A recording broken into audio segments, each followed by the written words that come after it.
Welcome back. China's internet regulator banning its technology companies from buying AI chips from NVIDIA to boost its own domestic industry, it claims.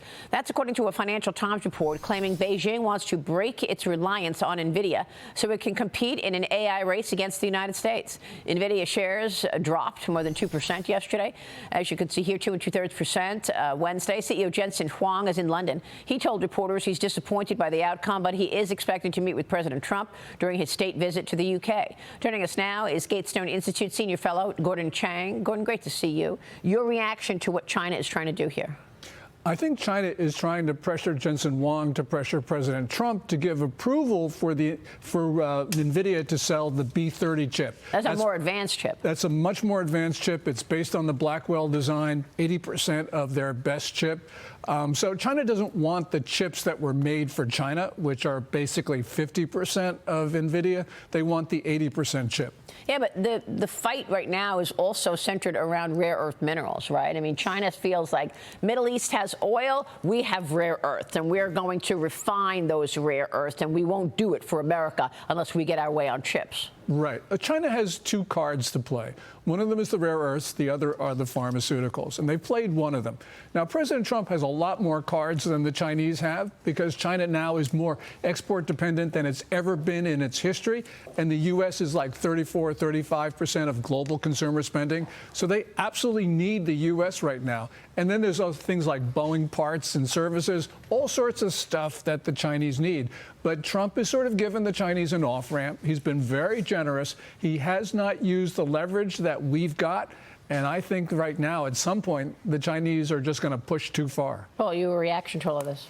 Well, I go back to domestic security, as I always do in my mind, and economic security is industrial and military security, right? The Chinese and the Cubans met recently, just a couple of weeks ago, where China is pledging all kinds of things for Cuba to keep America out of their backyard, to keep us out of interference.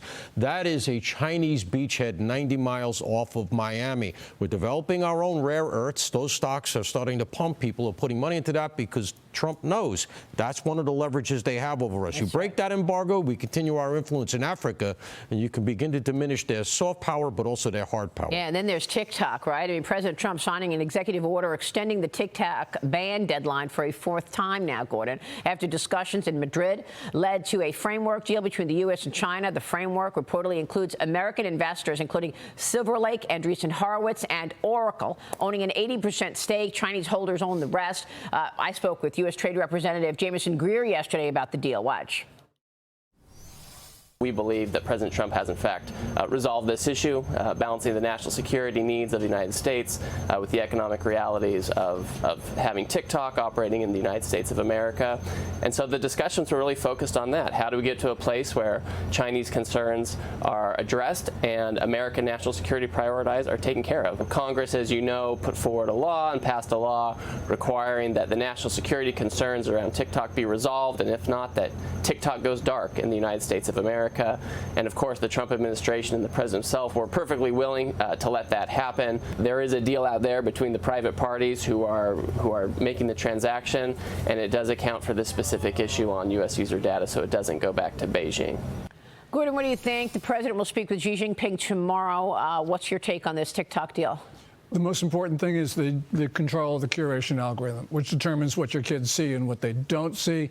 And China's been using that to, for instance, meddle in our elections, exacerbate social divisions, promote illicit drug use. This just goes on and on. And the point is that we've got to control the algorithm. There's a lot of reporting on what this deal is going to mean for control of the algorithm. We're not sure until it's actually revealed. But the point is, we shouldn't be negotiating with the Chinese. This is our country, Maria. We know that they've used TikTok to violate U.S. law. I mean, it's just wrong for us to talk to the Chinese when it comes to something like this. What do you think, Mark? Well, I want to bring up something that I think is getting a little lost in the shuffle right now, and I think it really puts on display the kind of PR games that we see coming out of China.